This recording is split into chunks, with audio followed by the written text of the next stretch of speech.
todas y gracias por estar aquí y compartir esta tarde con Julio Anguita. Yo la verdad que estoy bastante más nerviosa que cuando estaba haciendo los discursos de las elecciones. Doy las gracias a todos y especialmente quiero dar las gracias a Julio. Presentarle para mí debía ser muy fácil, pero la verdad es que no es así. Pocas veces se sienta a tu lado una persona con la integridad tanto política como personal de Julio Anguita, y es algo que le permite analizar la realidad que vivimos con total independencia y sin rendir tributo a nadie. Hacer una breve reseña biográfica yo creo que es absolutamente innecesario para prácticamente todos los que estamos aquí, pero es algo obligado, así que voy a recordar, por supuesto, que Julio ha sido alcalde de Córdoba, ha sido secretario general del Partido Comunista de España, coordinador general de Izquierda Unida, parlamentario andaluz y portavoz en el Congreso de los Diputados, entre otras cosas. Pero especialmente lo que todos creo que destacamos y lo que todos conocemos de él es su coherencia y su honestidad política y personal.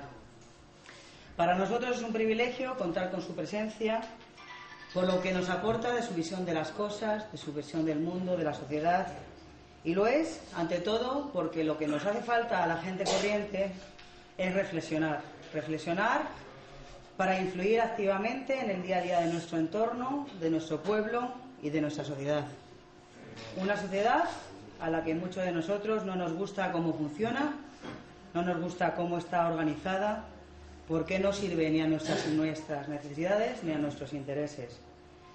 Una sociedad que tenemos que transformar, y para ello es preciso un análisis valiente, hecho también con honradez intelectual y asumiendo, como no, nuestras propias responsabilidades, aunque no nos gusten. En la actualidad sufrimos políticas económicas y sociales con las que el gobierno del Partido Socialista ha encarado esta crisis. Las medidas adoptadas se han alineado claramente en defensa de los intereses de los que detentan el poder económico, una política de defensa del neoliberalismo que no es ni más ni menos que la versión actual del capitalismo. Y en esta defensa se ha optado porque sean los trabajadores los que paguen las consecuencias de algo que no han contribuido a crear, con medidas como recortes salariales, retroceso en conquistas sociales y limitación de la democracia. Hoy está aquí Julio para aportarnos una visión clara y crítica de esta realidad. En estas últimas semanas, cientos de ciudadanos han tomado las calles reclamando reformas democráticas y un sistema económico más justo.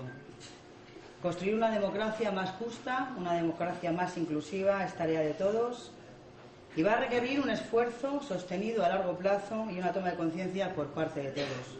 Yo espero hoy que Julio contribuya a aclararnos las ideas y que cada cual luego adopte el compromiso que considere necesario. Yo desde luego no voy a meter más rollo porque es completamente innecesario y creo que estamos aquí para escuchar a Julio y es sin duda a lo que venimos. Buenas noches.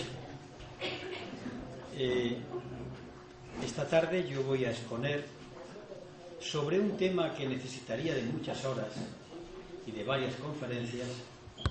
Yo voy a intentar, eso que se ha puesto en el título, los secretos, los misterios o lo que no se dice, en el fondo es hacerles a ustedes y yo mismo reflexionar sobre cosas que todos los días vemos pero que no pensamos en ellas. La primera cuestión al hablar de la crisis. Ustedes recordarán que cuando iban a la escuela le contaban el problema del pueblo de Israel cuando Moisés se va de Egipto y se lleva al pueblo de Israel por el desierto, y entonces antes, como el faraón no quería, dice la Biblia, no quería que se fuesen los israelitas, mandó unas 7 plagas contra Faraón. Entonces, una plaga de las moscas, otra plaga de la sequía. ¿Se han dado ustedes cuenta que cuando habla televisión española o cualquier televisión o cualquier discurso político se dice es que ha venido la crisis? La crisis es lo mismo que una tormenta. Es igual que un terremoto. Algo que ha venido por ahí, que nos ha tocado y ante lo cual hay que tener resignación. Pocas veces un locutor ha comentado, un ministro ha reflexionado ante nosotros sobre ¿y la crisis en qué consiste? ¿Y por qué ha ocurrido la crisis? ¿Hay responsables de que esto ocurra? Nunca se dice. Se presenta la crisis como algo que es inevitable, como si mañana el volcán Etna comenzase a echar lava. Por tanto, mi primera reflexión ante ustedes es intentar explicar que la crisis tiene unos responsables, que tiene una base, cómo nos afecta, de tal manera que cuando digamos los discursos sepamos realmente qué es lo que está pasando. Y entro en materia haciendo una primera reflexión. Si ahora mismo estuviésemos aquí en una mesa redonda, los grandes empresarios y banqueros de España, y yo mismo, en nombre, diría, del gobierno o de las centrales sindicales o de los trabajadores, le dijera: señores grandes empresarios. Cuando yo hablo de empresario, siempre hay una cosa en la gente. El pequeño comerciante, el pequeño tendero, el que tiene una pequeña fabriquita se considera llamado. Estoy hablando de los empresarios, ¿eh? Está claro para que me entiendan ustedes. Bien, es que a veces la pequeña y mediana empresa tiene unos aires de grandeza, como tiene la clase media, que se cree que es la clase superior. No, sepamos de qué estamos hablando. Pues imaginen que yo les digo: vamos a ver, señores grandes empresarios, banqueros, a partir de mañana ustedes ya pueden despedir libremente a todos sus trabajadores. Nada, a la calle. Sin más juicios, sin más compensación. A partir de mañana ustedes le podrán exigir a sus trabajadores que echen las horas extraordinarias que ustedes dispongan. Y a partir de mañana ustedes no pagan una gorda a la seguridad social. Pero tranquilos, que el mucho dinero que yo, gobierno, les doy en lo que se llama gasto fiscal, son bonificaciones, subvenciones, ayudas, se lo voy a triplicar. ¿Están ustedes satisfechos? Bueno, pues ahora díganme, por favor, ¿qué van ustedes a fabricar? ¿Qué fábricas van a poner? ¿Qué sectores de la producción van a desarrollar? Pues miren ustedes, dirían lo siguiente: no podemos contestar. ¿Por qué? Porque no se vende, no se ha generado la siguiente confianza, la gente no sabe dónde va a invertir. Es decir, llevamos años y años y años acabando con lo poquito que había sido el estado de bienestar en España. Se han ido reduciendo salarios, cada vez hay más contratos basura, cada vez se despide con mayor facilidad, pero cada vez resulta que vendemos menos. Entonces, ¿no es un contrasentido echarle la culpa a que los salarios son muy altos o a otras razones? ¿Cuál es la causa? Entonces vamos a buscar y nos acercamos a las estadísticas y nos encontramos un dato estremecedor. En España, tomando el sector del automóvil como media, solamente funciona un 70% del sector productivo. Es decir, las fábricas de automóviles españolas, que tienen muchos miles de trabajadores, producen al 70% de su capacidad productiva. Hay un 30% que ya no lo usan, porque no les sirve. Pero no les sirve porque no venden. Pues bien, con ese 70% nos encontramos con las estadísticas de que ya están sobrando automóviles. Pues bien, ustedes van, por ejemplo, a un supermercado y nos encontramos que hay problemas de paro, el pepino, lo otro, gente que está parada en el sector agrario. Pero ustedes van a los supermercados y hay de todo. Yo nunca he visto las tiendas más llenas. Luego alguien está produciendo, alguien está fabricando, algunas manos están trabajando. Las tiendas no han bajado sus contenidos. ¿Por qué es esto posible? Y nos acercamos y le preguntamos a los productos: ¿usted yogur de quién es? Y dice: yo soy francés. ¿Usted de dónde viene? Yo vengo de Francia. ¿Usted de dónde va? Yo vengo de Alemania. Nos encontramos entonces que muchos de los productos que compramos de fuera no están hechos aquí. Y evidentemente, al no estar hechos aquí, nosotros al comprarlo, sin querer, estamos creando puestos de trabajo fuera. ¿Qué ocurre en nuestra Unión Europea? Ocurre que Alemania, que puso mucho dinero en el euro, más dinero ha ganado. Alemania es la gran exportadora, la que vende más productos que nadie, mientras que España es el país que compra más que nadie. Esto se llama un déficit de la balanza comercial. Ya empezamos a entender dónde puede venir el tema de la crisis. Luego, entonces, el problema ya no es que la mano de obra sea muy cara, El problema no es que los derechos sociales sean ominosos a la hora de pagarlos, el problema es muy otro. El problema es que cada vez que hay más paro, el problema es que cada vez que los salarios se reducen, que los funcionarios le recortan sus sueldos, que a los jubilados le paralizan la pensión, esa gente cada vez compra menos. Esa gente no compra, y al no comprar no se produce. ¿Cuál es el problema de Grecia? A Grecia, en estos momentos, la van a socorrer por segunda vez. ¿Pero qué es el socorro de Grecia? Ojo, vamos a ver eso que se llama rescate, en qué consiste. Ustedes, por ejemplo, le deben a Ciento y la Madre, le deben a todo el mundo, hasta deben de callarse, lo deben todo. Y entonces llega alguien que le dice, tranquilo, yo voy a hacer posible que usted pague todas las deudas, y para lo cual usted que debe 1.000 euros, tome usted los 1.000 euros, para pagarle a sus acreedores. ¿Y quiénes son sus acreedores? Los bancos alemanes, los bancos ingleses. Ahora bien, estos 1.000 euros ustedes me los va a pagar al 10%. ¿Y de dónde saco el dinero para devolverle a usted estos 1.000 euros? Venda usted las industrias del Estado, suba usted los impuestos a los trabajadores, con lo cual la gente no compra. ¿Y qué ocurre? Que no puedo pagar el segundo préstamo.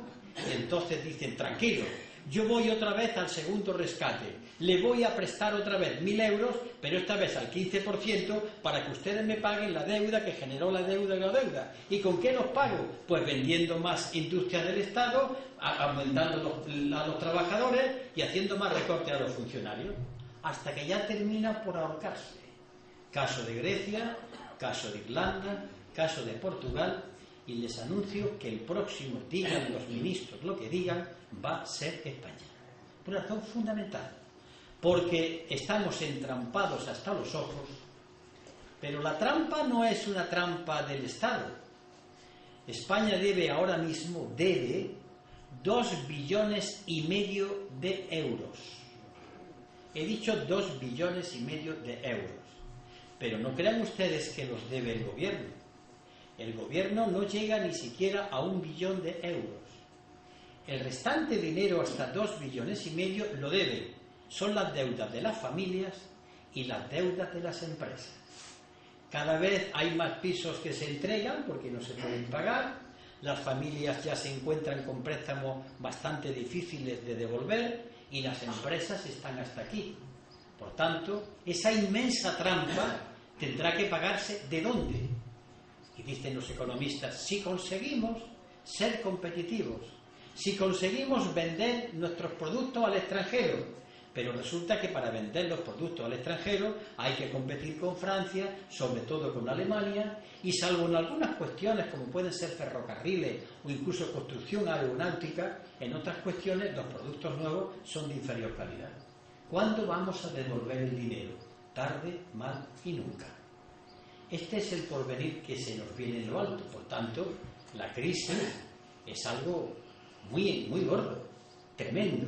Porque además, cuando el gobierno español, igual que otros gobiernos, ha tomado las medidas de congelar las pensiones, bajarle a los funcionarios, no tocar los impuestos de la gente con dinero, subir el IVA y el IRPF y demás, cuando toma esa medida lo hace porque él se encuentra entrampado, tiene el presupuesto en números rojos.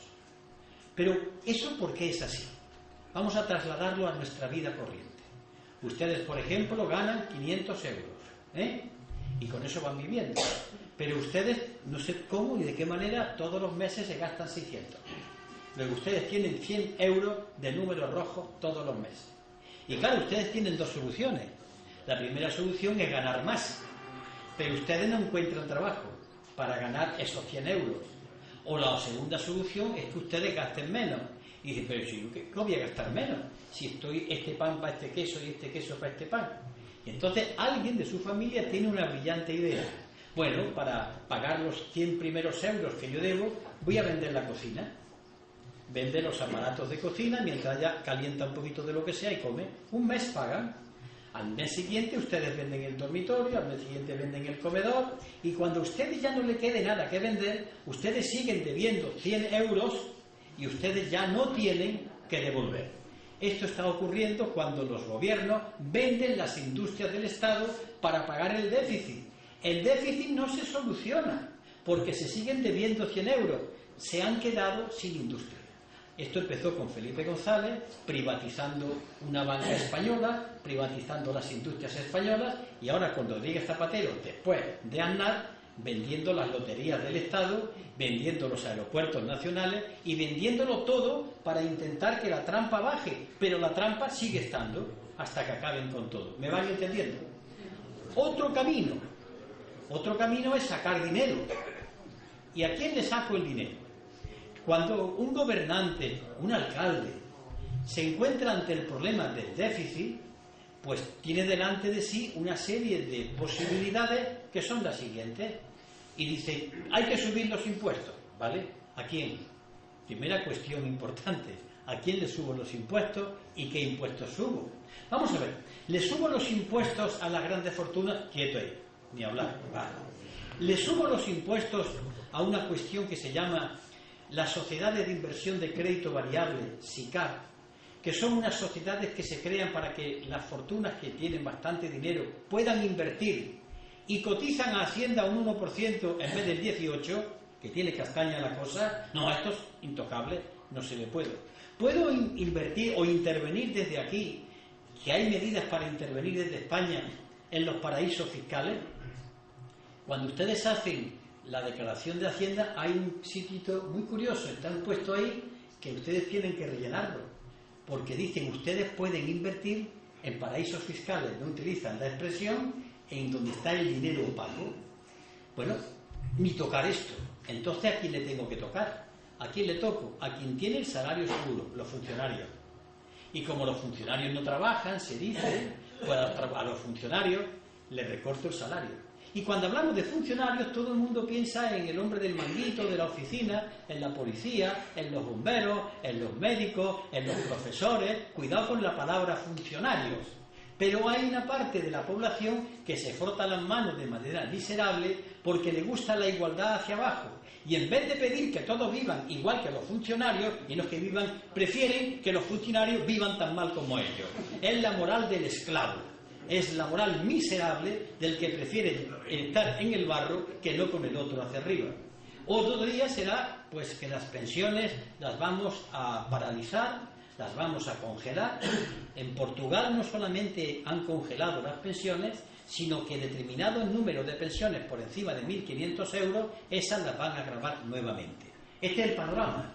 Panorama que se ve en Irlanda, panorama que se va en Grecia, en Portugal, en España, que se apunta en Francia, no digamos en Italia. ¿Por qué? Porque el problema es el mismo y las medidas son las mismas, en beneficio de una minoría. Vamos entendiendo ya de qué va. Todo esto tiene un lenguaje que a la gente le gusta porque dicen verdades obvias. Hombre, hay que ahorrar. ¿Quién no está de acuerdo en ahorrar? Hay que ser austeros. Hay que ser austeros.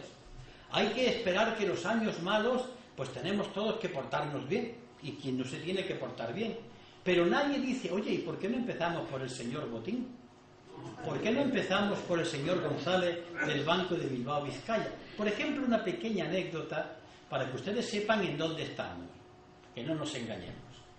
Hará de esto año y medio, esto que voy a contar está en un libro del catedrático de Estructura de Economía Aplicada, Juan Torres López, de la Universidad de Sevilla, en donde cuenta que hace un año y medio, cuando el señor Botín, presidente del Banco Santander, tiene que justificar dónde han ido a parar una serie de dinero que no le ha pagado a la Hacienda, el inspector de Hacienda y el abogado del Estado comienzan a hurgar y se encuentran con unas listas justificativas de por qué no paga, porque habla de unos préstamos que se le ha dado a personas, hasta que comprueba que esas personas llevan fallecidas años. Luego ha falsificado documento público. Resulta que cuando el abogado del Estado le mete mano al caballero, entonces le pide 170 años por estafa al erario público.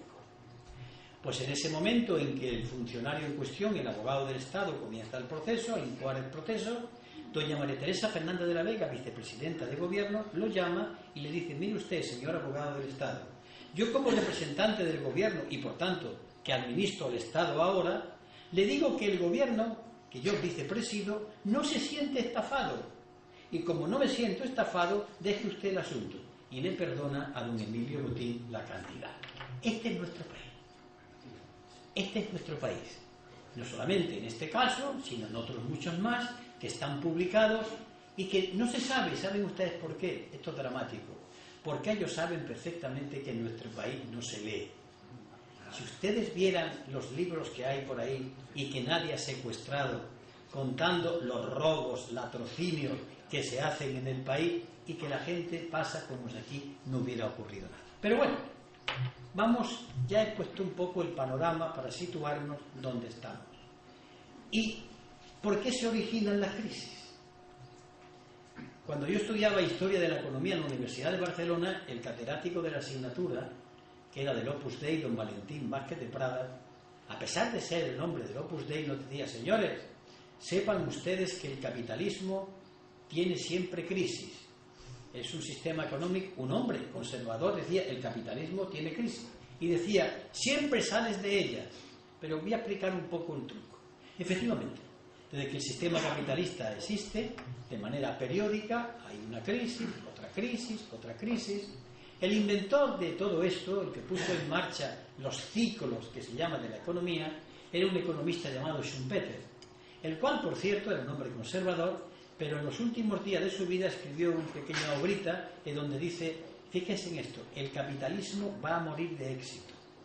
Vayan ustedes pensando qué significa eso de morir de éxito.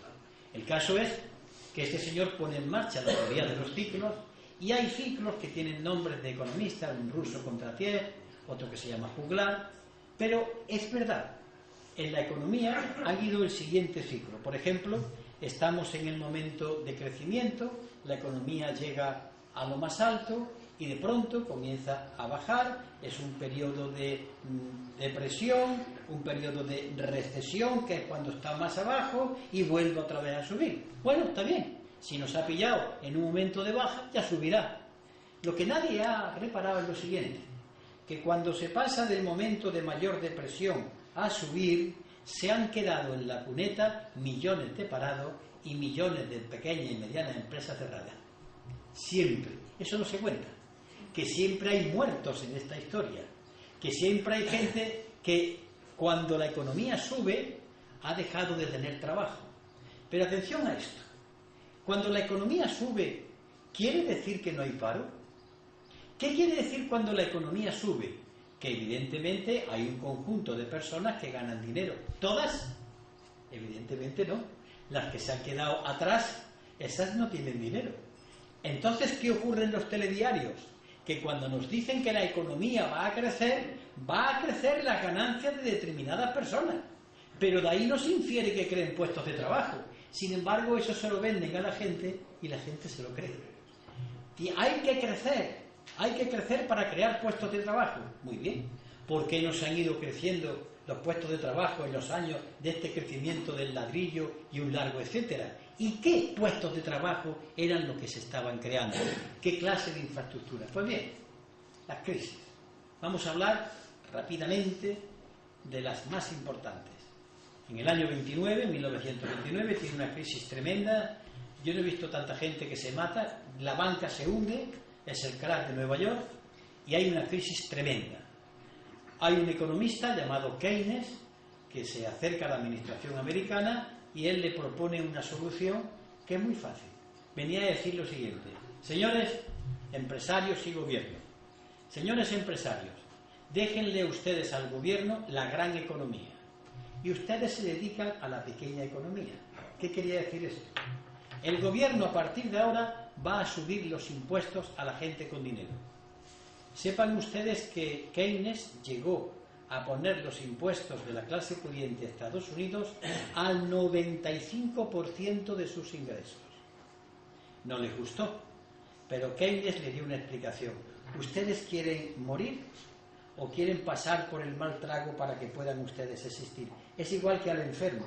El enfermo dice: ¿quieres curarte? Vale, pero cuidado, tienes que tomar la dieta. Cuidado, tienes que tener una vida rigurosa. Tienes que ceder para poder vivir. Y el capital americano, a regañadientes, aceptó. Con este dinero que el gobierno cogió, puso en marcha obras infraestructuras, ferrocarriles, puentes, pantanos. ¿Y qué hizo eso? Que la gente ganase dinero. Y la gente, al ganar dinero, ¿qué hizo? Automáticamente comprar cosas. Y al comprar cosas, la economía fue funcionando. ¿Cuál es el invento de Keynes? Pues es muy fácil. A partir de entonces comienza a aparecer en Europa lo que se llamó el estado de bienestar, que consiste en que la gente tiene un servicio sanitario, el nuestro como el nuestro, tiene una escuela gratuita como la nuestra, tiene un transporte público, y esto duró y funcionó. Mal que bien, son los años dorados de los años 45, 50, 55, 60, cuando los españoles se van a Alemania, cómo crece la industria alemana, cómo se desarrolla la economía. Pero aparece de pronto un fenómeno extraño. Comienza la economía a deprimirse a partir de los años 70, en la crisis del petróleo, y entonces no hay ningún Keynes. ¿Quiénes están en el escenario internacional? Una tal señora Thatcher y un tal Ronald Reagan. Y en vez de hacer la política que Keynes, que era un economista conservador de derecha, pero con sentido común, en vez de hacer una política de ese tipo, hace toda la contraria. Le sube los impuestos a los pobres, le traslada las rentas a los que tienen más dinero, le liberaliza los capitales, y a partir de ahí se reducen las condiciones de vida de los trabajadores. Rompe las huelgas y los sindicatos en Gran Bretaña, la señora Thatcher, y comienza un periodo de ir para atrás, para atrás, para atrás. Pero cuando termina el periodo, se dan cuenta, y aquí tengo los datos, después puedo explicarlo si me preguntan en concreto eso, que hay más paro, que la economía ha crecido, pero no tanto como se esperaban, y que el problema parece que no se resuelve. Ante esa situación, se pone en marcha otro proceso. Es el proceso que ustedes han oído la palabra, la globalización. La globalización, todo el mundo cree, y lleva razón, que consiste en que la economía ya ha ido por todo el planeta Tierra, que los pepinos de España se llevan a Alemania o van a Rusia o van a China, y que los tomates igual, y que los automóviles, es decir, el mundo se ha hecho más pequeño. Pero ese mundo que se ha hecho más pequeño, la globalización mete en esta dinámica a los países capitalistas, a los países precapitalistas que todavía no han ido creciendo, y a los países no capitalistas, China. A todos los mete en el mismo sistema y los ponen a producir. Y los pone a producir de tal manera que espera que al producir, podemos tener gente que pueda comprar. Pero observan que estallan una serie de crisis que no le encuentran solución. Hasta que alguien repara, pero un momento, nos estamos encontrando que los productos que vienen de China o que vienen de India son más baratos que estos. Y la culpa se le suele echar a los chinos, que pueden tenerla. Los chinos lo que están haciendo es vender más barato que el sistema capitalista, que es la idea del sistema capitalista que han llevado allí. Pero lo que nadie cuenta es que en China están las empresas americanas y las empresas españolas. Por ejemplo, Roca, la que hacen los sanitarios, tiene empresas en China. Y vienen de China, porque se fabrican allí, pero las empresas son españolas. Es decir, nos encontramos un fenómeno curioso. Hasta hace entonces poco tiempo, los países productores de la industria eran los países de la OCDE. Era Occidente, Estados Unidos, Canadá y unos cuantos países sueltos. Pero ahora no. Nos encontramos a la India, a Brasil, a Rusia, por supuesto a China, a Indonesia. ¿Y qué ocurre? Que se produce, pero no hay quien compre. Y cada vez hay quien menos compre porque se encuentra que hay más paro, que hay más recesión. ¿Y a dónde vendo? En este momento ocurre algo tremendo. El capital, que hasta ahora había invertido, ¿qué dinero había invertido el capital? Pues el propio, pero invierte otro dinero. Les contaré un dato que es tremendo.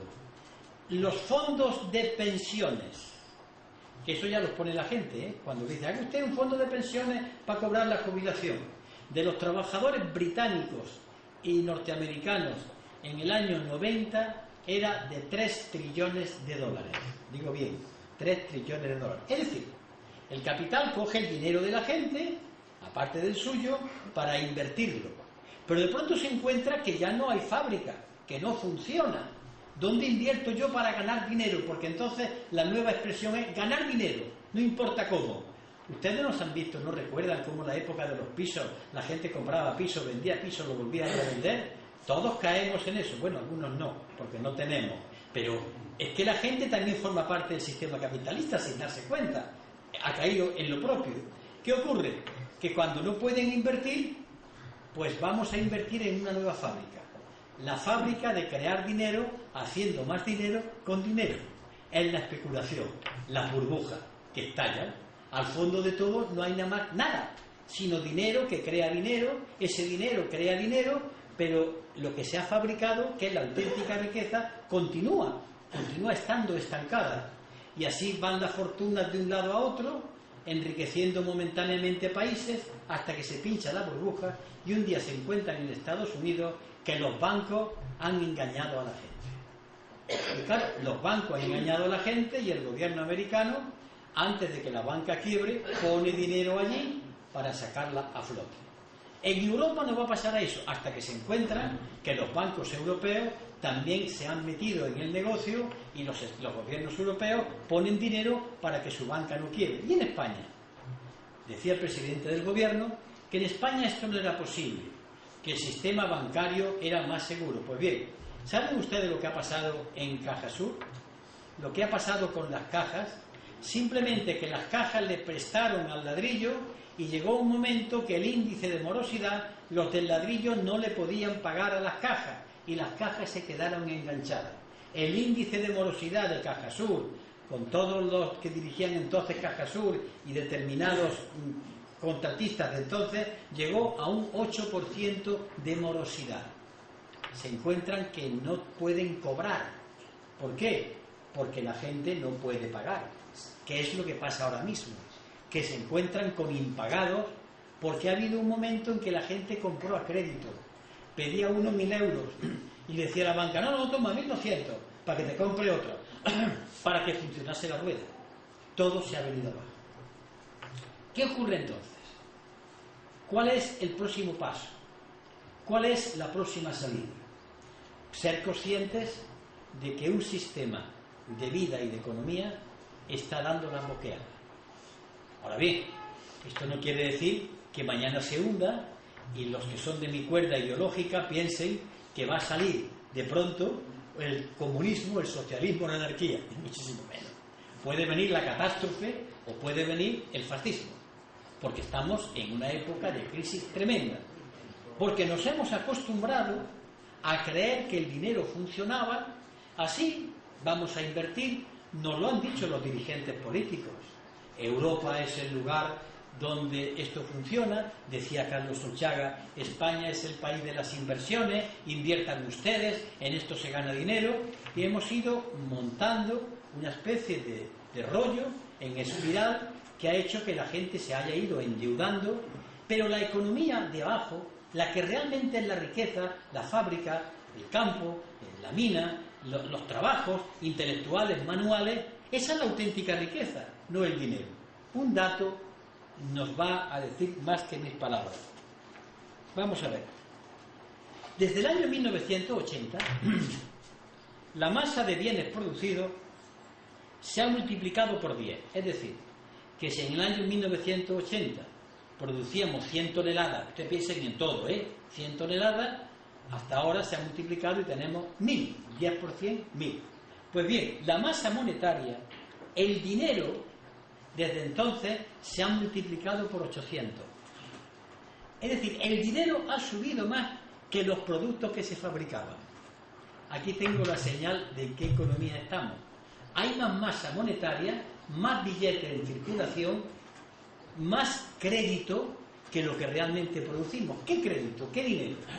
Hay que hablar un poquito de dinero bancario para que sepan ustedes dónde están los orígenes de esto. Imaginen ustedes que mi compañera es una banquera y yo llego y le digo, mira, préstame 100 euros. Y me presta 100 euros. ¿Cuánto dinero hay en estos momentos? Pues hay los 100 euros que ella me ha prestado. Ella apunta que yo se lo debo y yo cojo estos 100 euros y me encuentro a un amigo, yo también soy un banco más pequeño que ella, y me pide 50 euros. Yo le presto los 50 euros.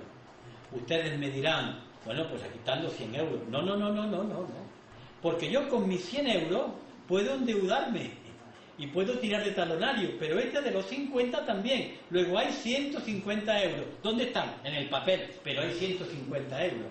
Yo con el préstamo puedo comprar, y ella también. Pero esta otra también le presta a otro 25 euros. ¿Cuántos euros hay? 100 más 50 más 25, 175 euros funcionando y solamente 100 euros en papel. Este es el dinero bancario. Esto estaba prohibidísimo en la Edad Media y en otras épocas de la historia, porque decían, mire usted, las monedas son las que hay, pero no, como se vende a crédito, todo es fiarse de, y las cantidades aparecen, se apuntan. Por ejemplo, cuando Estados Unidos ha querido echarle una mano a su banca, pues a continuación, es muy curioso lo de la banca de Estados Unidos, esto no lo dice la televisión, de la misma manera que el Banco de España es del gobierno, del Estado, que administra el gobierno, en Estados Unidos la Reserva Federal de Estados Unidos es privada, es de la familia Rockefeller, Rothschild y unos cuantos, y le presta al gobierno. El gobierno le dice, necesito 1.000 millones de dólares, y automáticamente la Reserva Federal apunta que el gobierno tiene permiso para gastar 1.000 millones de dólares, y apunta, y el gobierno gasta. Esto no quiere decir que el gobierno se haya puesto a imprimir billetes, no, que le da una especie de... Y con eso es como si ustedes le dan un papel, un pagaré, tiene derecho a 1.000 pesetas. Entonces se van a la hacienda de Baena, porque ustedes se fían del pagaré, del que lo ha firmado. No hay un duro, todo es un apunte. Y funciona con apunte. No se ve el dinero, pero el apunte sí. De tal manera que, por ejemplo, la FED, la Reserva Federal de Estados Unidos, que es el Banco de Estados Unidos, en estos momentos tiene trincado al gobierno estadounidense por la cantidad de 3 trillones de dólares también. Claro, Estados Unidos puede hacerlo hasta que se ahorque, porque Estados Unidos tiene una cosa muy importante, que es su moneda. Hasta 1944, en una convención en la que estuvo Keynes, celebrada se llama el Acuerdo de Bretton Woods, se acordó una cosa muy importante para la economía mundial. Se dijo, a partir de este acuerdo, el oro es una cosa importante, todos respondemos con oro, pero el dólar también. De tal manera que una onza de oro Troy, que son 31 gramos y pico, vale 35 dólares. Es decir, que ustedes van a cualquier parte del mundo con una onza de oro y ustedes saben que llevan 35 dólares. Pero en el año 1971 el presidente Nixon, ante la petición del general Charles de Gaulle de que le diesen dólares por el oro, por los dólares que tenía, anuló esta cuestión y dijo, a partir de ahora ni oro ni leches, a partir de ahora la moneda es el papel dólar. Y por tanto el gobierno de Estados Unidos le da a la maquinita y puede responder y hacer billetes sin que haya oro que lo respalde.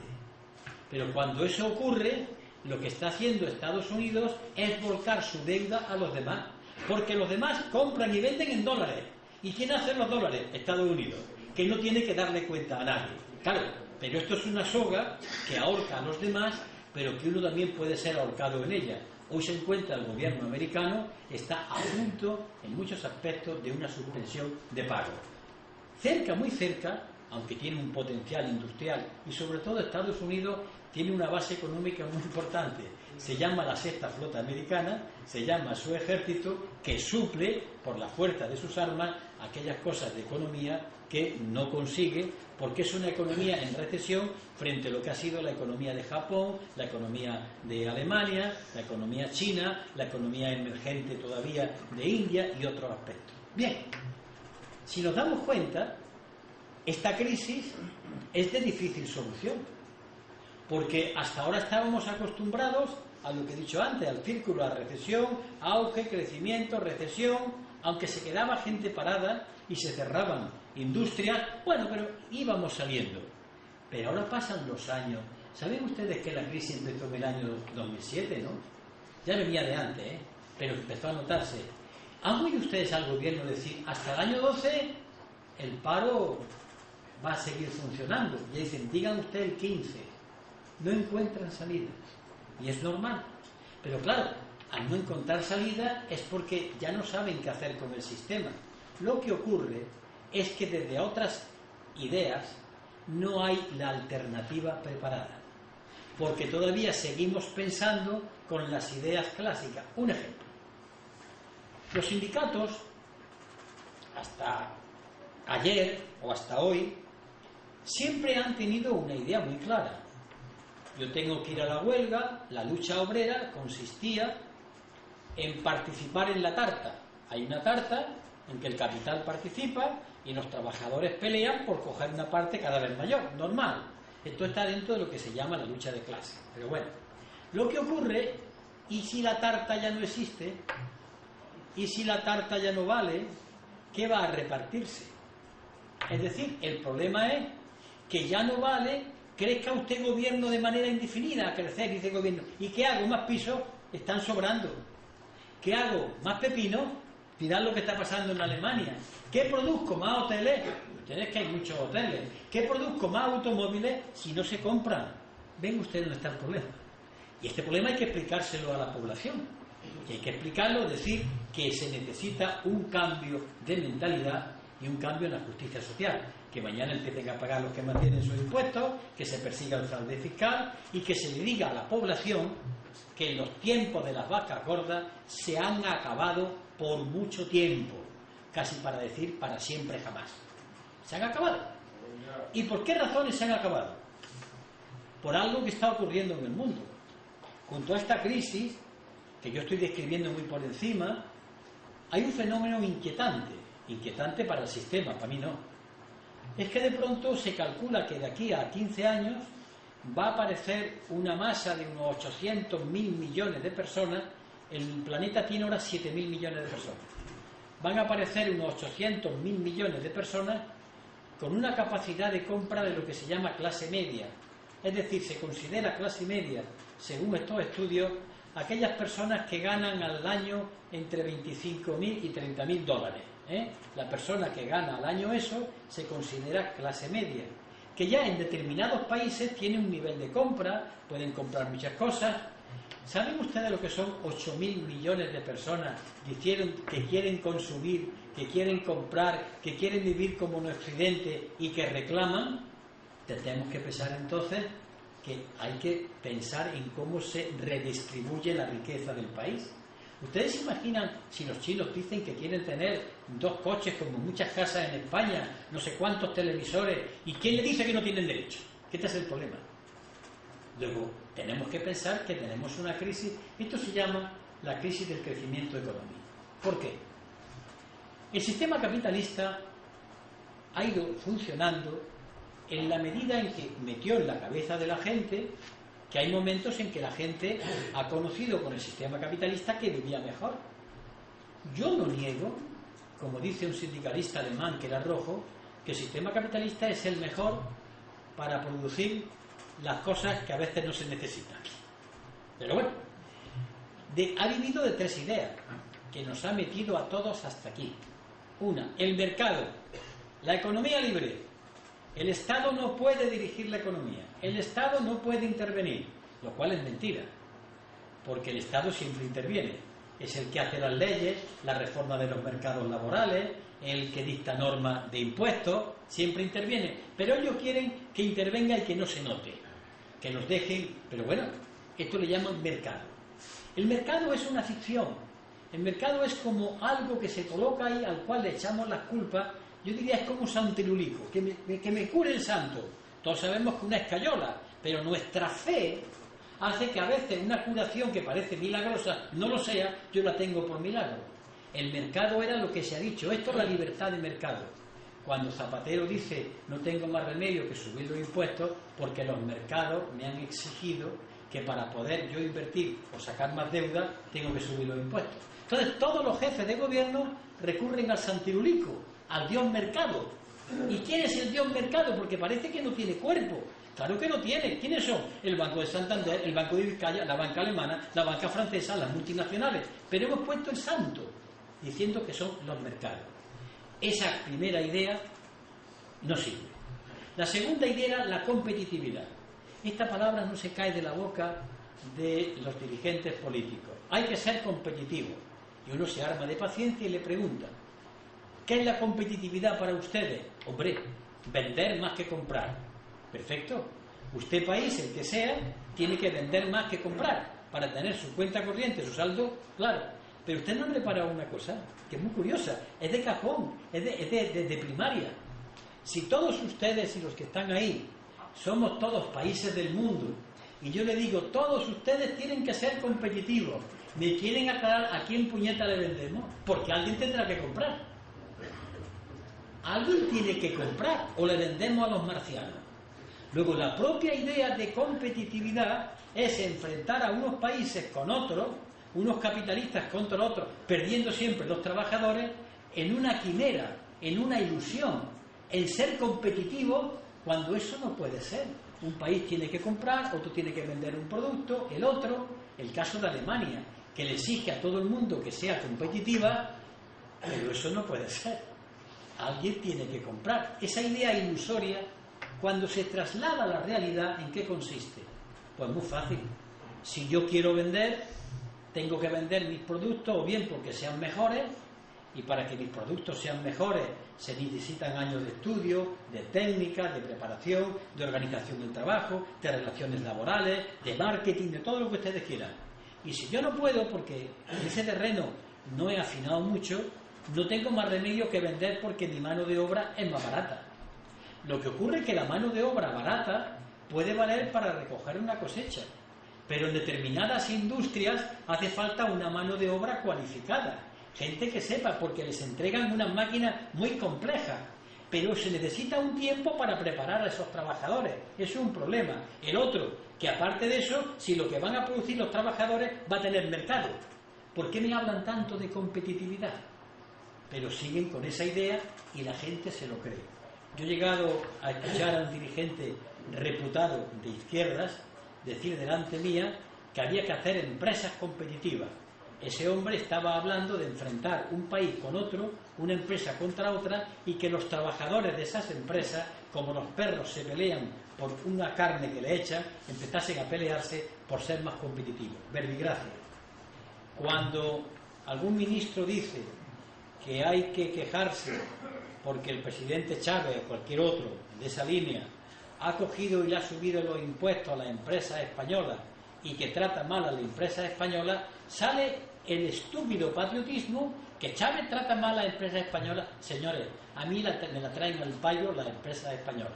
Y si mañana hay que subirle los impuestos a Chávez, que se los multiplique por 4. Pero nos consideramos enseguida que como son españolas, tienen derecho a explotar a los venezolanos. Y hay que decir, oye usted, yo para eso no soy español. Yo prefiero estar con los de mi clase y no con las banderas. Pero esto es un cambio. Y el tercer concepto, el del crecimiento sostenido. Este es el delirio. Hay que crecer, hay que crecer, hay que crecer, hay que crecer. ¿Hasta cuándo? ¿Por qué no se fabrican más pisos? Sigamos, porque no se venden. ¿Por qué no se fabrican más coches? Porque no se compran. Luego, la idea de crecimiento tiene un límite. Pero aparte de eso, no solamente el límite que pone la naturaleza. Yo no puedo soportar más carbono en la atmósfera, ni más agua contaminada, ni más procesos fabriles. No puedo. Alguna vez tendré que parar. Pero es que la vida occidental es consumir, consumir. Porque usted párese porque no se puede. El planeta está limitado. Pero siguen hablando de crecimiento sostenido. Ahora bien, ¿cómo? A mí siempre me ha interesado mucho, he sido alcalde y he tenido que recibir muchas visitas que venían a solucionar el problema del paro en Córdoba. Ah, papá, es usted. Y siempre era lo mismo. Queremos licencia para poder construir. ¿Dónde? Pues a mí me han llegado a ofrecer construir nada menos que en el convento de capuchinos, que tiene una huerta deliciosa en medio de Córdoba, o como aquel que pretendía construir en el Parque del Retiro de Madrid. Claro, ¿cuál es la idea que prenden las poblaciones? Alcaldes que montan inmensos campos de golf que se tragan toda el agua del mundo, que no crean nada más que 4 o 5 puestos de trabajo, y la población, sí, que se hagan campos de golf porque crean puestos de trabajo. Y con la cosa de que crea puestos de trabajo, que no se crean ni muchísimo menos, más de 4 o 5, las poblaciones van cayendo, desertizando su campo, agrediendo el medio ambiente, montando industrias extrañísimas, que cuando terminan levantan el tenderete y se van. y los alcaldes incautos caen como tontillos una y otra vez. ¿Por qué? Porque la población parada, yo lo entiendo, dice que quiere tener puestos de trabajo, pero no ha parado a pensar qué puestos de trabajo, si son fijos, qué remuneración tiene, qué tejido productivo. Por tanto, el mercado, la competitividad y el crecimiento sostenido son tres conceptos que no pueden sostenerse. ¿Y por qué? Estoy afrontando el final. Porque, aparte de que ya no sirven, no solamente hay una crisis económica, hay otra todavía mayor y de más profundidad.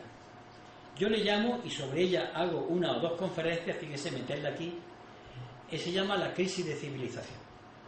Esta ya es mortal. Junto a la crisis del petróleo, la crisis del medio ambiente, la crisis medioambiental, esta misma, la crisis de los alimentos. ¿Saben ustedes que hay países a los que se le ha obligado a sembrar determinadas materias, las multinacionales, acabando con su propia agricultura, o obligándoles a que compren las semillas que pone, por ejemplo, la empresa Monsanto o americana, y que quiten los cultivos que le han permitido comer hace mucho tiempo? Así han impuesto un tipo de agricultura con semillas especiales, con lo cual hay momentos de hambre en el mundo. Pues todas estas crisis en Occidente llegan al momento cumbre. Carlos Marx, y tengo aquí la expresión y no la voy a leer, en el Manifiesto Comunista, él, como hombre del siglo XIX, cree que la civilización occidental era la mejor que había. Llama bárbaras a las naciones que él llama atrasadas. Sin embargo, ¿en qué se basa la civilización occidental? La civilización occidental es entendido como Europa, Norteamérica, Canadá, algunos países que descuellan, lo que ha sido siempre el capitalismo, ¿no? ¿Cuáles son las características? Tiene dos. ¿En qué se ha basado el capitalismo? En dos pilares. Primero, la industria. El capitalismo industrial comienza a existir en el siglo XVIII en Gran Bretaña con la máquina de vapor, después aparece la electricidad, comienza después la robótica, la fibra de vidrio, es decir, la empresa, el sector que da origen al nacimiento del proletariado. Es decir, Occidente, es decir, fábrica, es desarrollo capitalista. Pero otro pilar era el siguiente: en Occidente surge la democracia representativa, es decir, los parlamentos, los conceptos de los derechos humanos, la democracia, que la gente vota, elige sus gobernantes. Eso es un concepto de Occidente. Y durante un tiempo ha ido con las dos banderas: el desarrollo industrial, el sistema democrático, con muchas comillas, pero democrático representativo. A veces han chocado, pero ha llegado un momento en que el primero, con su crisis, se está comiendo al otro. Cuando Rodríguez Zapatero dice yo tengo que obedecer a los mercados, Rodríguez Zapatero olvida que a quien tiene que obedecer es a los que lo han votado. Pero se pierde. Y entonces las decisiones ya no se toman por los gobiernos. Las decisiones las toman formalmente unos ministros que se reúnen en Europa, pero por lo alto están las cuentas de los bancos. Esto es lo que hay que hacer. Y entonces la soberanía popular que los ha elegido se encuentra traicionada. Pero es más, los parlamentos que elegimos para que legislen ya se callan, ya no legislan sobre economía, ya no intervienen, eso lo dejan ya para Bruselas. ¿Y en qué queda la política? En meterse uno con otro 4 años o cada 4 años para sacar el acta. Pero ya la política no interviene en la economía. ¿Por qué? Porque la política no puede acercarse a la economía. Y aquí me quiero parar. Ese es el mayor disparate, yo diría, el mayor crimen que se dice y nadie quiere atajar. La política significa las decisiones que toman los colectivos. Que funcione la cosa muy mal, de acuerdo, pero la política es las decisiones de los seres humanos. Un banquero no puede decidir frente a los intereses de la mayoría. ¿Quién decide por nosotros, bien o mal? A las personas que hemos elegido.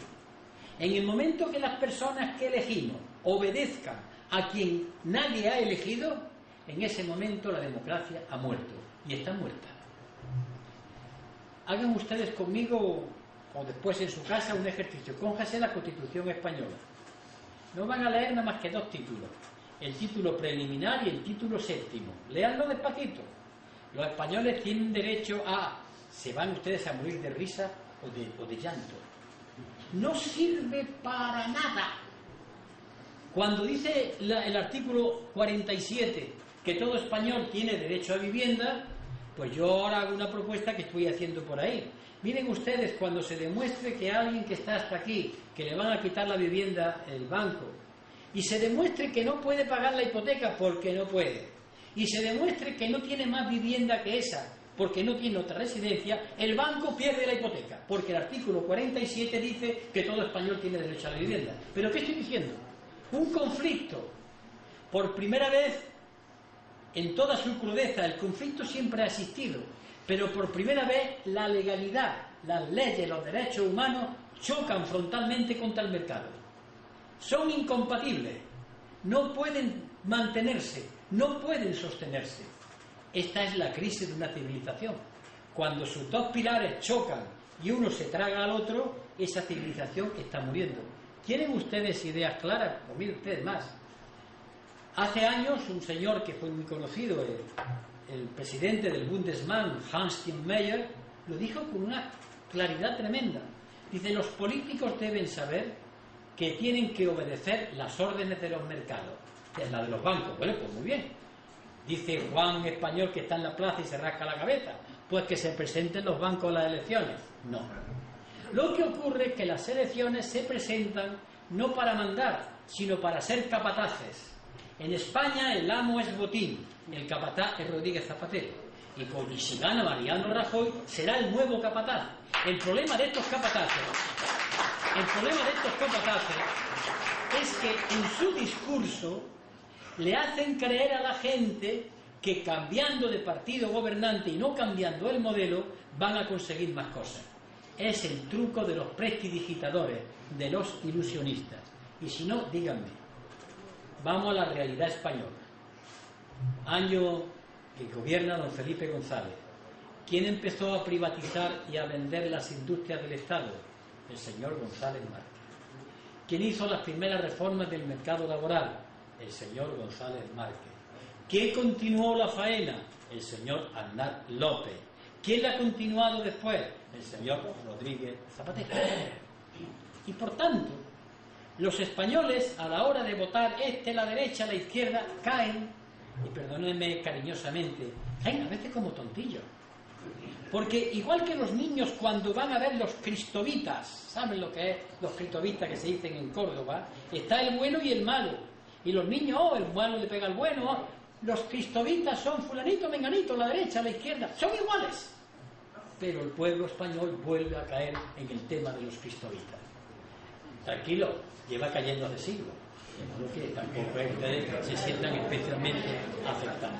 Claro, por eso no se explica nunca lo que hay detrás, por qué existe esto, por qué ocurren estas cosas.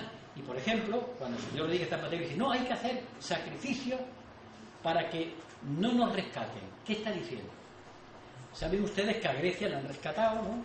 Han rescatado a Irlanda y a Portugal. Y entonces Rodríguez Zapatero tiene una auténtica preocupación porque no tenga que llevar la banca internacional y decirle, queda rescatado. Que es lo mismo que decir, date preso. Queda rescatado porque, ¿por qué? Porque es una pérdida de prestigio internacional. Pero el rescate no es ni más ni menos que pagarle a Zapatero las deudas que tiene en nombre del Estado con otro préstamo que le da. Sigue debiendo esa cantidad y más. Ha cambiado de de acreedores, pero sigue debiendo la misma cantidad. Pero claro, ¿qué hace? Para evitar el mal trago de que llegue el rescate, yo cuento siempre la misma historia. Yo era un niño en la época en que a las madres nuestras nos daba siempre por purgarnos. Y me daban aceite de ricino. Y era tan malo, y sobre todo era tan malo cuando mi padre le cogía la nariz para tomármelo, porque eso es repugnante, que yo, porque no me cogiera la nariz, yo me la cogía pero tragaba. Pues bien, Zapatero intenta con las medidas evitar lo que es inevitable, pero de hecho ya nos estamos rescatando. Es el autorrescate. Nos estamos poniendo una serie de medidas antes de que nos las pongan los demás, pero al final es lo mismo. Bien, ante esto, ¿qué hay que hacer? Yo confieso que esto es difícil, Pero para empezar, lo primero que tienen que tener los ciudadanos es la idea clara. Y ya estaré ahí. La idea clara. La idea clara y sobre todo dos conceptos que yo repito una y otra vez. Soy muy cansado, soy muy cansino. Es la vieja técnica del maestro escuela repitiendo lo mismo, pero cuando alguien o la mayoría de la sociedad diga, miren ustedes, la economía es una ciencia, de acuerdo, pero una ciencia que no decide nunca. Quien decide es la sociedad y los poderes públicos que la representan democráticamente. Y por tanto la economía tiene dos señores a los que tiene que obedecer. Primero, al desarrollo y la posibilidad de la vida en el planeta, la biosfera. Crecer económicamente mientras nos cargamos el planeta, ni hablar. Lo digan todos los economistas del mundo, porque nos cargamos la vida. Y la segunda, la economía tiene que estar a las órdenes de los derechos de los seres humanos, los derechos humanos. Es decir, la economía tiene que estar al servicio de que haya vivienda, al servicio de que haya puestos de trabajo, al servicio de los derechos humanos, no los derechos humanos al servicio de la economía. Pero hasta ahora lo han vendido al revés. ¿Y cómo se asume? La economía tiene que crecer para crear puestos de trabajo. ¿Dónde? Vamos a ver, en el sector del automóvil. Están cerrando secciones enteras. ¿Qué le ha pasado andando con la SEA y con la Renault? ¿Dónde? ¿En la construcción? ¿Dónde va a crecer? Más pisos. Si hay montones abandonados, venga, ¿qué vamos a producir? ¿Dónde entonces pueden estar los sectores de futuro? Estoy pensando con decenios por delante. Y hay tres líneas de puestos de trabajo, hablando del reparto de la hora de trabajo y otras cosas que no vienen al cuento. Primer eje, lo que podríamos llamar sanidad y bienestar social. Médicos, ATS, practicantes, cuidadores sociales, asistentes sociales, esos son puestos de trabajo necesarios para que los mayores, los chicos vivan mejor. Ese es un puesto de futuro, que nunca se agota. Dos, lo que podríamos llamar educación, que no es solamente los institutos, la escuela y la universidad, sino la cultura. Hacen falta mucha gente para eso. Y tres, el medio ambiente. Desde quitar hierbas en los campos para que no haya incendios, desde rescatar acuíferos, desde la repoblación forestal, desde crear filtros verdes, de ir regenerando la basura que se tira y reciclando. Todo eso es una inmensa cantidad de puestos de trabajo de futuro. Y evidentemente el sector primario, la agricultura, la industria, pero ya la industria no puede absorber esa mano de obra y con otros parámetros de tiempo de trabajo. Esto es una revolución. Pero yo cuando pregunto, dígame usted algo que no sea esto, no me contesta. Es que no hay respuesta. Hemos llegado al límite de un crecimiento, no de todo, en que el planeta ya no puede seguir. Ellos lo saben. Por eso Schumpeter dijo esa frase, el capitalismo morirá de éxito. Ha llegado a todas las partes y ya no puede, a no ser que vaya a la Luna, que vaya a Marte, a crear más desigualdades. Por tanto, el problema es gordo, el problema es grave. Y solamente nosotros, aparte de estas ideas que yo estoy dando, solamente para poder pararlo, tenemos que recuperar la posibilidad de pensar por nuestra cuenta. Miren ustedes, esos que yo llamo cariñosamente chalados, que están en las plazas de España, que a lo mejor pueden crear problemas a la gente, son de una educación tremenda, de un respeto tremendo, esos ya han empezado a hacer sonar la campanilla, por una razón. Forman parte de las generaciones que no tienen porvenir. Díganme ustedes cuál es el porvenir de sus hijos, porque yo tengo uno parado y otra que no sé qué será cuando termine de estudiar. ¿Y ustedes? ¿Dónde está la salida de los puestos de trabajo? Venga, ¿dónde está? ¿Qué ocurre? Que hay un porcentaje hoy de chavales jóvenes que viven con el padre. Como hay muchos barrios de Córdoba y de Sevilla y de Madrid en donde la familia vive de la modesta pensión del abuelito, que están viviendo del jubilado mucha gente, pero esa esperanza de vivir hasta que se mueran, los que van manteniendo, ¿qué hay después? ¿Qué pensión van a percibir si encima se tienen que jubilar a los 67 años tras haber cotizado 38? ¿Pero dónde está el trabajo que le permita cotizar 38 años? Pero todo esto que es elemental, que es sencillo, que no hace falta estudiar, no se enfrentan a ello. Mañana ya creceremos, ya vendremos. Bueno, o esto se para, y se para haciendo que la gente piense y que reconsidere cuáles son las formas de vida, y que llegue un momento que se tire a la calle. No para pegar voces ni apedrear a nadie. Tirarse a la calle le llamo yo ocuparla, pero con un proyecto, convenciendo, luchando ideas, serenamente, tranquilamente, como el agua que riega, suave, no como el torrente. Y estas son las lecciones, las experiencias de una crisis que no tiene solución. En todo caso, puede pasajeramente. Ayer, antes de ayer, 2 comentaristas económicos decían: el paro va a bajar un poco este año, pero crecerá muchísimo el 12. La pregunta. ¿Por qué? Porque los que estudian los análisis, las fabricaciones, las demandas de compra, están viendo las tablas económicas. ¿Cuándo está la salida? Nadie da una fecha. No le pregunten a Rodríguez Zapatero, no lo sabe, yo tampoco. No le pregunten a Mariano Rajoy, no lo sabe. No le pregunten a Obama, no lo sabe. Ni a la Merkel, ni a Sarkozy, no lo saben. Eso sí, ellos tienen que vender confianza. Es como lo que yo cuento muchas veces, la pianista del Salón del Oeste, que para que no se oigan los disparos tocaba el piano mientras se estaban matando los pistoleros. Lo mismo, hacen lo que la pianista en el oeste americano, porque los tiros realmente existen. Bueno, y ahora que he terminado, vamos a abrir, si se va a abrir. Bien, ahora os ruego varias cosas. La primera es que, si os parece, yo cada 3 preguntas voy a contestar. Pero yo ruego que las preguntas sean concretas. Permitidme que haga una broma. El conferenciante soy yo, no me deis conferencia. Y yo contesto. Eso, una. Y que sean claras, y si yo sé contesto, si no. Y otra, cuando termine mi exposición, yo os agradecería que no me vengáis en masa a saludar, porque acabo agotado. Dejadme tranquilito y yo lo agradezco. Empezamos.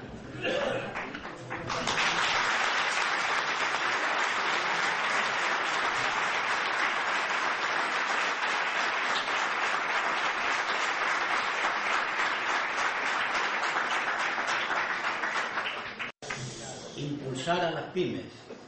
Indudablemente eso suena bien. Suena muy bien lo de las pymes. Pero vamos a entrar en materia.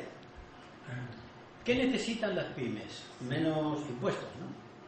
Sí, ¿no? Menos impuestos, mayor crédito, y sobre todo las pymes necesitarán que haya un gobierno, unos poderes públicos que les digan: estas son las líneas por donde vosotros podéis exportar. ¿Es cierto? No sé si alguna cosa más. Pues empecemos primero. Crédito. Que las pymes no sueñen. No van a tener crédito. Porque para que haya crédito hace falta que la banca sea nacionalizada. No vaya usted a pedir un préstamo al Banco Santander. Entre otras razones, porque no se lo va a dar. Porque no confía el Banco de Santander, ni cualquier banco, en que se regenere la economía. Por tanto, primera cuestión, la tiene usted clara. Sin embargo, ese banco que a usted no le presta dinero, sí que ha hecho una cosa. Ese banco, el Banco Central Europeo, le ha prestado dinero a ese banco al 1%. Y ese banco, en vez de coger el dinero del 1% y prestárselo a usted al 3%, ha comprado deuda pública del Estado español que ha invertido para darle dinero a ellos, con lo cual han pirateado.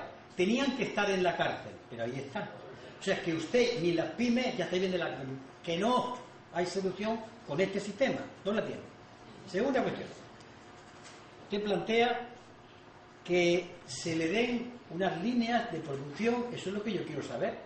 Yo he empezado con mi ejemplo. ¿Saben ustedes, pymes, no sé si es usted, las pymes en general, cuál es el horizonte que tienen en la producción? Vamos a ver, carpintería, fabricación de cosas domésticas, ¿dónde están? Porque eso es lo que es una pyme. Y también sé el dato, que están en el 95% de los puestos de trabajo, lo sé. Pero quiero decir yo, ¿a ustedes quién les dice? ¿Hay alguien que les diga, tenéis garantizada la salida? Eso, no la tienen, claro. ¿Qué le dicen a usted? Espérense ustedes que haya confianza. Que de pronto llegue aquí algo, bien. Y la tercera cuestión, he hablado del crédito, he hablado de esto. Y otra cosa, ¿a ustedes necesitan que el Estado le ayude subvencionando? ¿Necesitan subvenciones? Bien, supongo que las subvenciones serán para que ustedes pongan en marcha proyectos. Bien, esos proyectos tienen que constatarse con el mercado. Y el mercado está de una competencia tremenda, ¿verdad? Bueno, pues, ustedes mismos.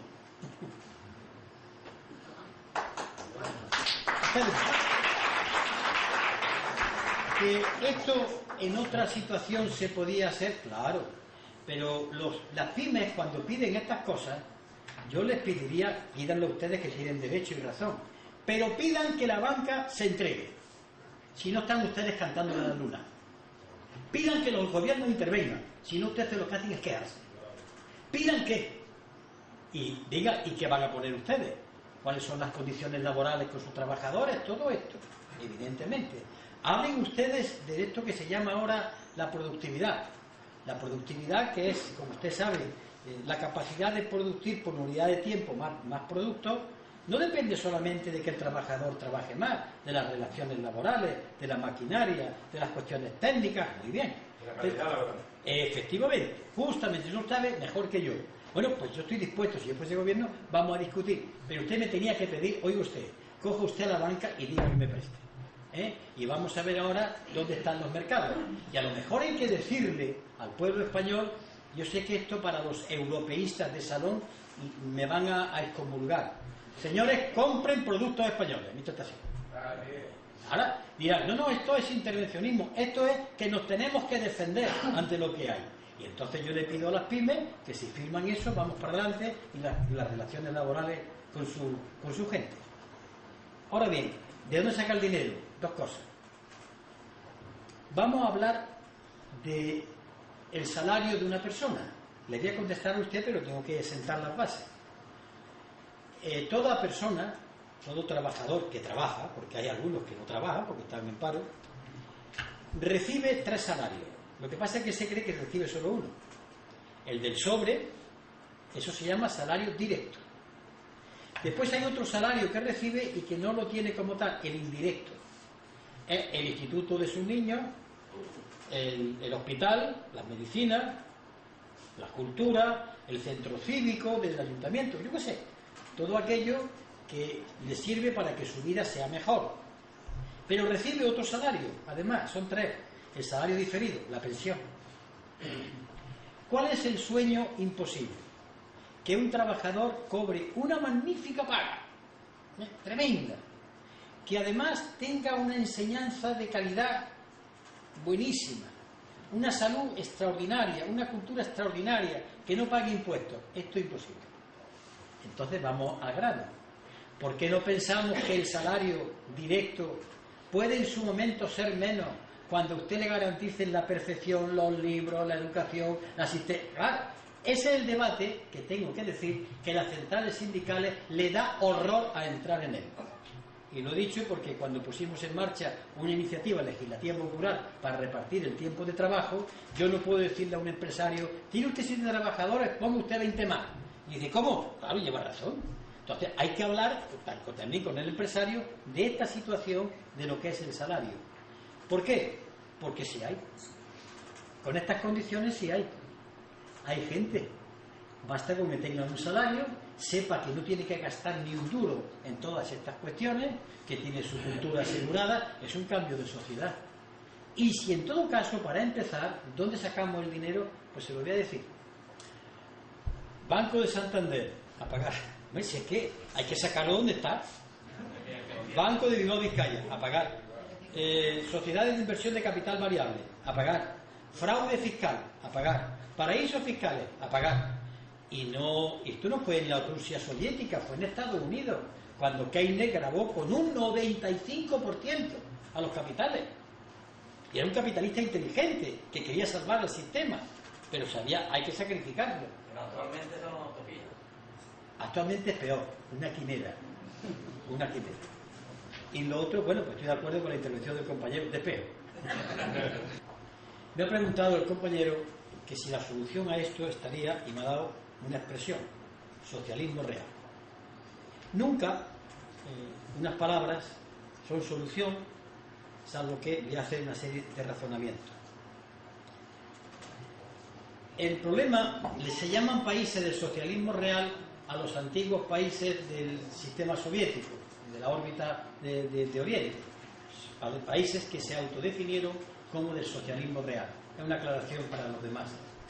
Imaginemos que esa es la solución, pero el problema es cómo llegamos ahí, porque claro, es como cuando algunos compañeros míos dicen la solución la tiene el comunismo, y la gente, vale, macho, muy bien, bueno, ¿qué? ¿Cómo llegamos? Es que ese es el problema. Entonces, las grandes ideas no son formulaciones como bendiciones que basta con decirlas para que resuelvan los problemas. Tenemos entre nosotros muchas veces maneras de pensar propias de la religión. Comunismo, ya está, la palabra mágica, como la palabra de Dios. No, son expresiones. ¿Cuál es el problema, por ejemplo, que tuvo Cuba después del 31 de diciembre de 1958? O la Unión Soviética después del triunfo de la revolución. Las revoluciones nos encantan porque siempre nosotros las vemos en el cuadro de la inmortalidad. Triunfan los rojos, triunfan las revoluciones. Sí, y al día siguiente, ¿de qué se come? Y al día siguiente, ¿qué pasa? Y al día siguiente que ya no hay tiro y las poblaciones dicen que quieren vivir, ¿qué desarrollo económico hay? ¿Qué disciplina ciudadana? ¿Qué participación? Es que eso hay que hacerlo, porque si no, no hay revolución. Y eso es lo difícil.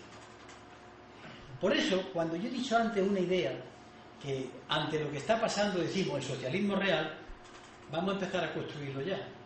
Que nadie sueñe que se hunde el capitalismo y sale como la Venus de Donatello, sale la sociedad nueva. No. ¿Por qué no empezamos a construirlo? ¿Cómo? La siguiente manera. ¿Por qué no empezamos a construir cooperativas? Vamos a intentar.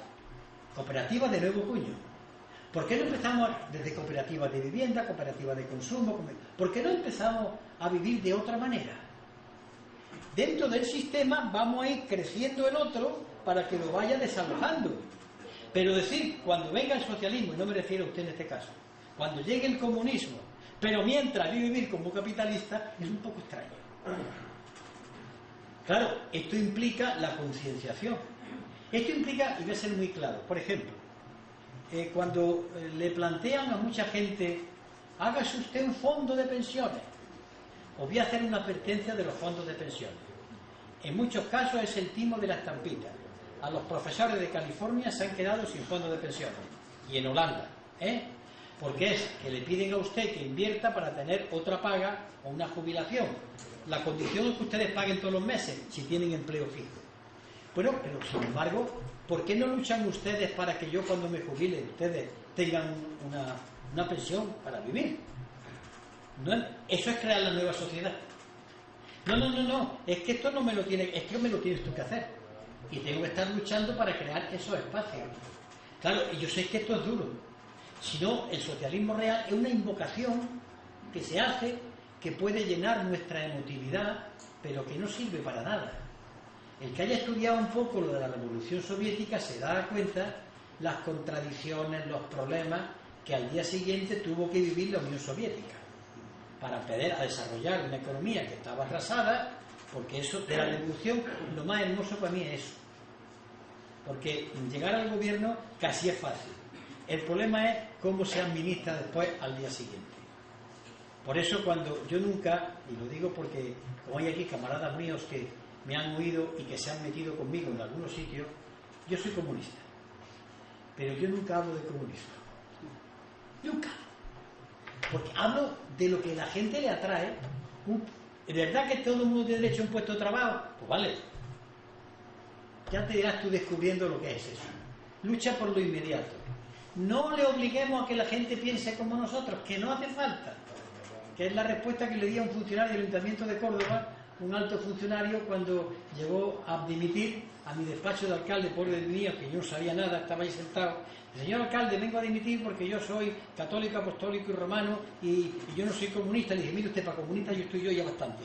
Vaya a trabajar. Es decir, pero a nosotros nos pierde la idea sacral de llevar el estandarte. a la gente que acercarse de los problemas que tiene diario. Que ya se va del partido si quiere, si no, pues importa. Pero el caso es que, y ese es el cambio que tenemos que operar. Lo inmediato, lo concreto, lo que a la gente la motiva, lo que le perturba, lo que le angustia. Perdón si me extendo. Si hay derecha e izquierda. Otra cosa es quienes se ponen el manto y lo han confundido. Porque lo que usted está diciendo es de izquierda. Ah, pero un momento, permítanme que hable yo ahora. Lo que usted está diciendo ha sido el pensamiento de la izquierda de siempre hasta que, como dicen en los pueblos, se daleó. Pero izquierda y derecha existen, han existido. Lo que ocurre es que alguien se puso el manto de la izquierda y a lo mejor era de la derecha y viceversa. Pero desde que comienza la palabra izquierda, no sé, compañera, surge en la Revolución Francesa, cuando los partidarios de la justicia se sientan al lado del presidente de la Asamblea. Y a partir de aquí, aquellos hombres que defendían los planteamientos de la igualdad dieron la izquierda, y a partir de aquí se quedó el nombre de izquierda. Pero eso son palabras que a veces se utilizan mal. Pero siempre hay quien quiere luchar por los demás y hay quien no está dispuesto a dar. Esos son izquierda y derecha. Lo que ocurre es que a veces con el abrigo de la izquierda nos encontramos a la derecha y viceversa. Pero el concepto, la que haya gente que luche por los demás y gente que luche solo por él, eso ha existido siempre. Nosotros le llamamos derecha e izquierda, consecuentemente. Pero siempre han existido, de verdad, siempre.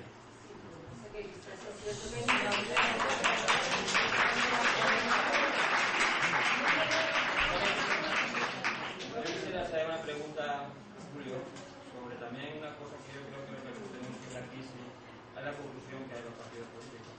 Creemos que estamos viendo todos los días los medios de comunicación, un poco en todos los sitios, todavía salen políticos corruptos, y eso también creo que influye mucho. ¿Podría opinar? La corrupción es la segunda naturaleza de los españoles. Voy a... La primera es ser humano, animales unos y racionales otros, pero la segunda es... Porque es un problema que me encanta.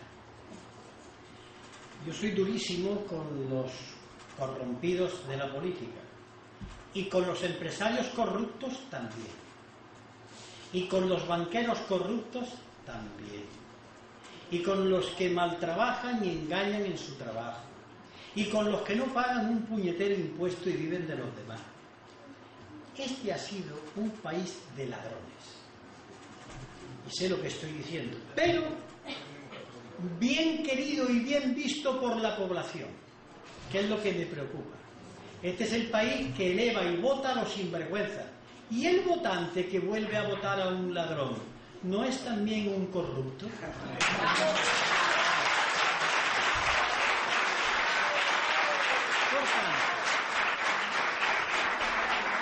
¿Cuál es el problema del político por el que yo soy muy duro con los políticos corruptos? Porque el político es de su pueblo, de su sociedad, no son de otra raza aparte. Tienen los fallos que tiene su pueblo. Un pueblo, usted lo oye en las tabernas, hace bien en robar, yo haría lo mismo. Ese es tan ladrón como el otro, lo que pasa es que es peor, no puede. Un momento. Ahora bien, cuando un hombre o una mujer llegan a ser elegidos y este está hecho del mismo barro, tiene entonces, por mor de esa elección, que cambiar y combatir la corrupción. Esa es la responsabilidad. Vamos, yo he llegado a escribir artículos que en caso de un político corrupto, para mí el ser político debía ser un agravante. Pero en una situación que al primer comerciante, al primer banquero, lo trincan y vayan al tren a robar. ¿Cómo es posible que Botín y la señora vicepresidenta Teresa de la Vega, lo que he contado, estén en la cárcel? ¿Cómo es posible que los Albertos, los maridos de las Poplovi, estén en la cárcel después de haber sido condenados? ¿Cómo es posible que tanto sinvergüenza esté por ahí? ¿Y cómo es posible que la gente lo vote? ¿Qué ha pasado en el País Valenciano? Entonces, ¿qué quiero decir? Que luchar contra la corrupción es algo tan importante que hay que quitar a los políticos corruptos y a los que los sobornan y a los valores que hacen posible la corrupción. El fullero en el trabajo es un corrupto pequeñito Y la corrupción grande se mantiene, como dice el pasaje bíblico, ya mucho de la Biblia, no soy creyente, pero cuando dice que estaba el rico opulón comiendo manjares y el pobre Lázaro allí cogía las miguitas. Pues hay corruptos pequeñitos que sostienen la corrupción grande. Son como los perros que defienden al amo. Y yo en eso de la corrupción es que me parece que hay que ir a muerte. Pero eso sí, no colocando solamente al corrupto político, que también a los demás. Vayamos a que los que entregan los sobres se salgan de rositas. Vayamos a que los que se benefician de ciertas cosas, y no quiero poner ejemplos municipales en esta provincia, pues sean elegidos y diga la gente qué bien ha robado, qué bien lo ha hecho. ¿Usted se recuerda a Gil, el fenómeno Gil en Marbella? ¿Ustedes recuerdan otros casos que han pasado en España, cómo la gente después ha ido a votar? Bueno, pues eso es corrupción. Así que duro con los políticos corruptos, pero ojo, que nos quedemos solo con los políticos corruptos, porque entonces hemos hecho la operación a media. Toda corrupción, a la trena.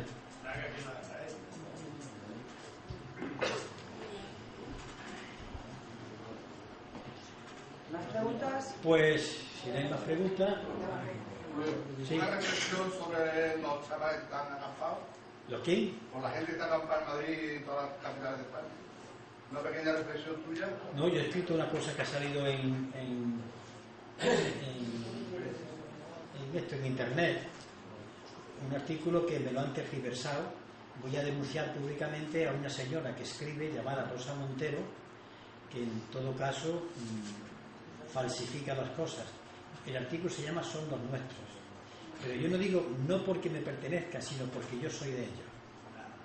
Pues esta señora de conocida tradición pro-PSOE y anticomunista visceral, y que dice que sabe juntar letras, pues al tergiversarme, yo digo que son los míos, porque yo estoy de acuerdo con sus planteamientos, aunque tengo que decir que sus formas de organizarse tienen que aprender mucho, pero son gente joven que de pronto ha dicho lo que mucha gente mayor no ha dicho, y lo han dicho claro, y que tienen un tramo largo por recorrer, y que hay que trabajar con ellos, respetando su independencia, ayudando, explicando cosas que a lo mejor no saben, recibiendo también de ellos lecciones que...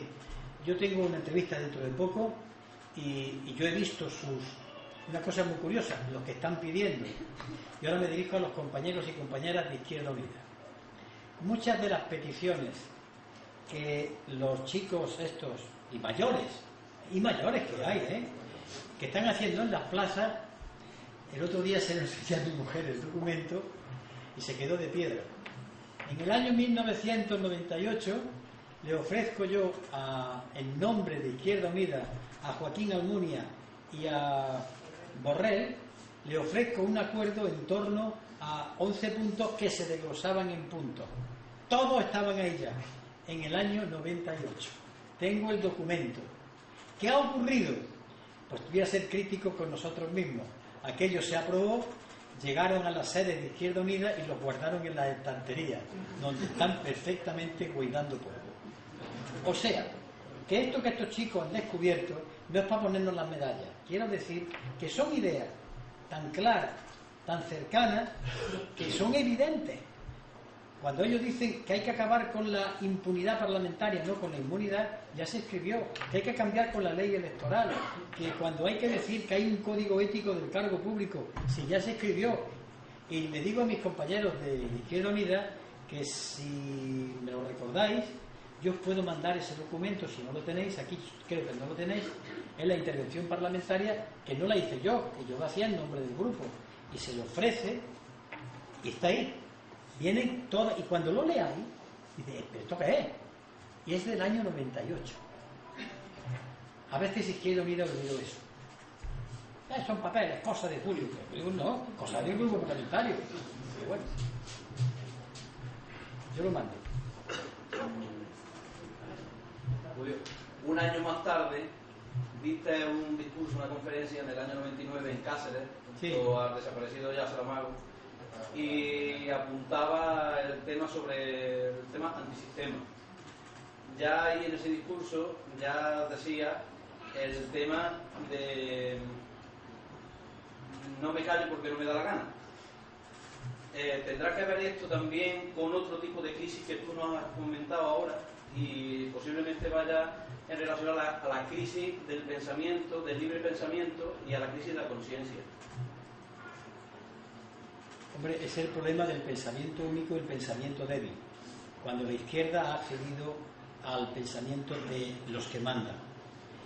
Pero es que quiero hacer aquí un comentario. Claro, es que eso aquí ya no cabe más cosas. Es que, perdona, han pasado ya casi 12 años y hay que decirlo, parece que tan solamente han pasado 12 días, porque es que tenemos el mismo panorama que había hace 12 años, lo tenemos ahora mismo.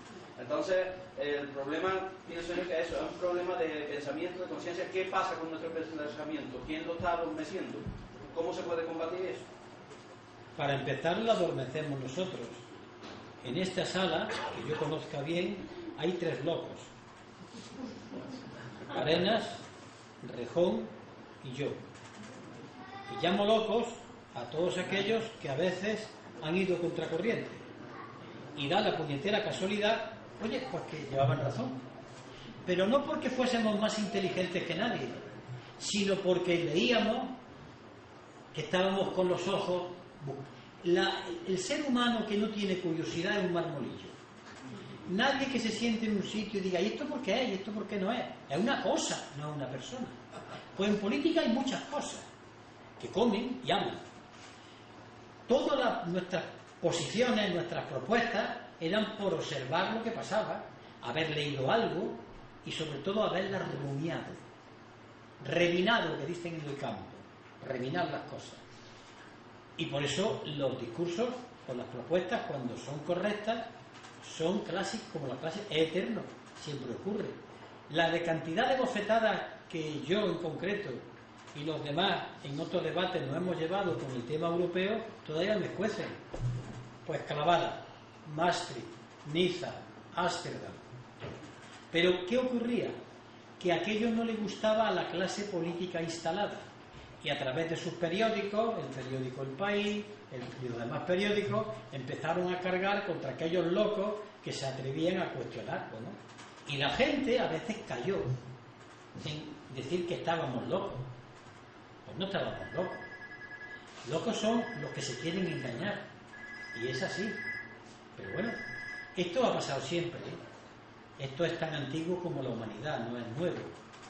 Lo lamentable es que uno consume su vida, consume energías, crea problemas en su entorno por estas cosas que nos dedicamos y se consigue tan poco. En todo caso, algunas veces la satisfacción de decir, bueno, por lo menos nos han dado la razón. Pero eso es muy poco para el desgaste energético que hemos tenido, ¿no? Y por eso hablo de esos dos, ¿no? Que saben de lo que estoy hablando.